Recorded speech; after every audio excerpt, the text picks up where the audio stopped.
Lebanon के border पर Hezbollah के हमले, लाल सागर में हूतीस के हमले और गाजा के अंदर हमास के हमले। पिछले 24 घंटे में इन ट्रिपल एच ने इजराइल की हालत खराब कर दी है। बहुत बड़ी बड़ी खबरें एक बार फिर से आपके सामने लेकर हाजिर हूं। चैनल पर पहली बार आए हैं, सब्सक्राइब करके हमारे साथ जुड़ सकते हैं। दोस्तों, सबसे पहले हम बात गाजा की कर लेते हैं। गाजा के अंदर भले ही इजराइल कितने भी हवाई हमले करके गाजा के आम लोगों को मारता हो, आंकड़ा कहां तक पहुंच चुका है वो भी आपको आगे बताऊंगा। भले ही इतने सारे लोगों को इजराइल ने मार दिया हो, लेकिन अभी भी हमास डट कर इजराइल का सामना कर रहा है। हमास अब भी इजराइल को चोट पे चोट दिए जा रहा है।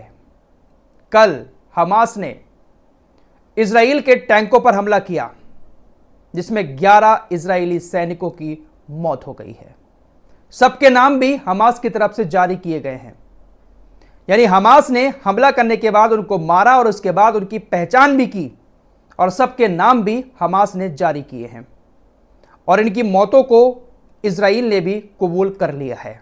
इजराइल की तरफ से बताया गया कि रफा के अंदर नामेर नामक एक हमारे वाहन पर, एक टैंक पर एक विस्फोटक हमला हुआ। हमारा टैंक जा रहा था, वहां पर विस्फोटक बिछा हुआ था, एकदम से वो ब्लास्ट होता है, जिसमें हमारे 8 सैनिकों की तुरंत मौत हो जाती है।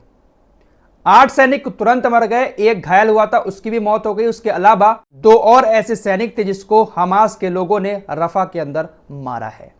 हमास की तरफ से भी इन 11 लोगों की मौत की जानकारी देते हुए कहा गया कि अरफा के दिन, इस खास मौके पर हमने इस तरह से इजरायली सैनिकों को मारकर इस दिन को अच्छे से खत्म किया।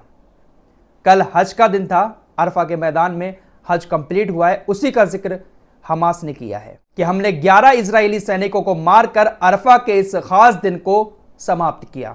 हमास के स्पोक्सपर्सन अबू उबैदा की तरफ से भी इस मामले पर बयान आया है। उन्होंने कहा कि रफा में आज का हमारा जटिल और अनोखा ऑपरेशन हमारे प्रतिरोध के खिलाफ दुश्मन की विफलता की एक नई पुष्टि है और उसकी सेना के लिए एक दर्दनाक झटका है और हमें अभी और भी बहुत कुछ करना बाकी है। दुश्मन जहां कहीं भी हो, उनके खिलाफ हमारे दर्दनाक हमले जारी रहेंगे और कब्जे वाली सेना को अल्लाह की मदद से हमारी जमीन के हर हिस्से में मौत के जाल के अलावा कुछ नहीं मिलेगा। बहुत बड़ी बात अबू उबैदा की तरफ से कही गई है। तो हमास ने गाजा के अंदर इजरायली सेना को मजा चखाया, तो उधर लाल सागर में हूतीज ने भी इजराइल और उससे जुड़े हुए जहाजों को मजा चखाया। सबसे पहले आपको यूकेएमटीओ की खबर बता देता हूं। ब्रिटिश समुद्री प्राधिकरण इसको कहते हैं। 2 दिन पहले मैंने आपको बताया था कि एक वाणिज्य जहाज, उस पर हुतीस ने कई सारी बैलिस्टिक मिसाइलों से हमला किया था। जहाज बुरी तरह से डैमेज हो गया था, जिसके बाद जहाज में आग लग गई और जहाज में पानी भरना भी शुरू हो गया था और उसने डूबना भी शुरू कर दिया था।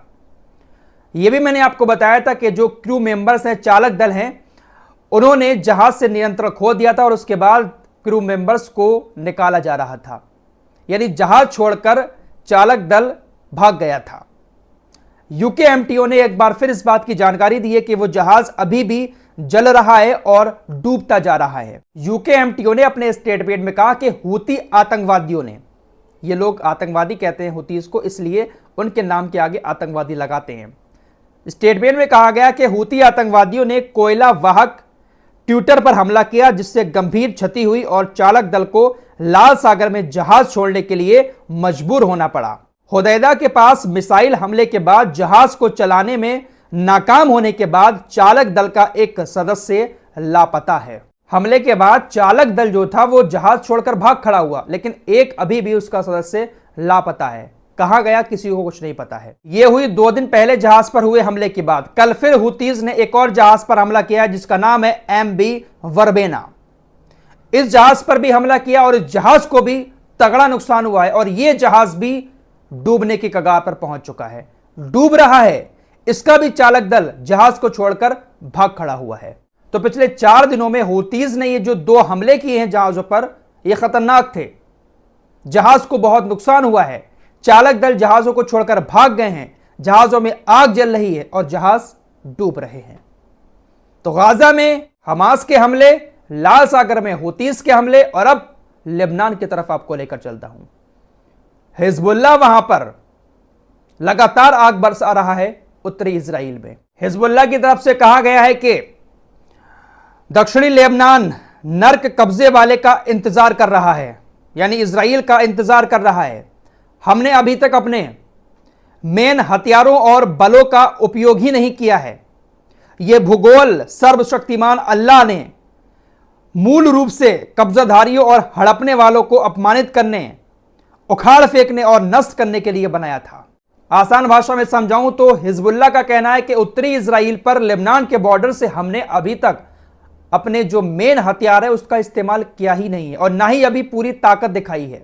इजराइल अगर आगे बढ़ता है तो नर्क उसका इंतजार कर रहा है। इसके अलावा लेबनान के बॉर्डर से टारगेट करके कई सारी मिसाइलों के साथ इजरायली मैरोन बेस में एयर डिफेंस सिस्टम और कमान इकाई के मुख्यालय को निशाना बनाने की घोषणा की गई है। दोस्तों, कल आपको बता चुका हूं कि हिजबुल्लाह लेबनान के बॉर्डर पर अकेला नहीं है, बल्कि उसके साथ इराक, ईरान, यमन, सीरिया जैसे देश भी खड़े हुए हैं और इनके हजारों लड़ाके लेबनान के अंदर घुसकर इजराइल के साथ लड़ाई लड़ने के लिए पूरी तरह से तैयार हैं। कल मैंने एक जिक्र किया था ऐसे ही तालिबान का, कि तालिबान वाले भी कह चुके हैं बहुत दिन पहले कि हमें गाजा के अंदर जाने की इजाजत दें। मिस्र और जॉर्डन जैसे देश हम गाजा के अंदर जाकर लड़ाई लड़ना चाहते हैं, लेकिन उनको इजाजत नहीं मिली। अब एक बार फिर से कल स्टेटमेंट भी आ गया। कल ही मैंने इनकी बात कही और कल ही इनको लेकर खबर आ गई। हिजबुल्लाह से लिंक एक अखबार है जिसका नाम है अल अखबार।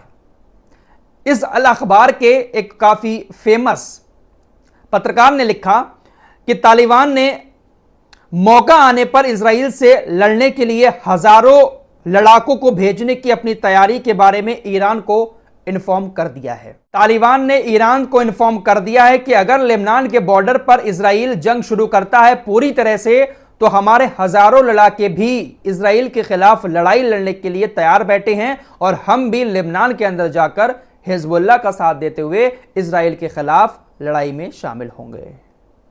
तालिबान भी पहुंच सकता है वहां पर।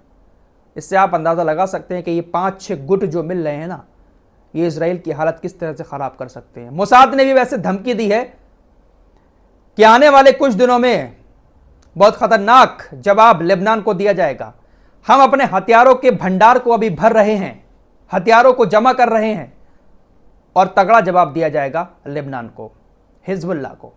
तो धमकियां तो काफी आती रहती हैं इनकी तरफ से, लेकिन पिछले 8-9 महीने में क्या कुछ हुआ है सब आपके सामने है। इजराइल सिर्फ और सिर्फ अभी भी गाजा के आम लोगों को निशाना बनाया जा रहा है। पिछले 24 घंटे में इजराइल ने गाजा पट्टी में 30 नागरिकों को मार डाला, 95 लोगों को घायल कर दिया।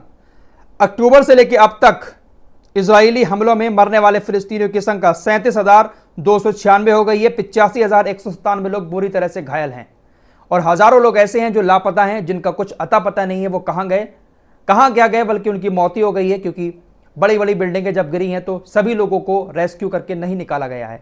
मलबे के ढेर लगे हैं, उसके नीचे दबकर वो मिट्टी में मिल गए। हजारों लोग ऐसे लापता हैं। तो तकरीबन 1 लाख से ज्यादा लोग हैं। फिलहाल के लिए इतना ही। मिलते हैं कुछ और ताज़ा खबरों के साथ। तब तक के लिए अपना ख्याल रखिएगा। अल्लाह हाफिज़।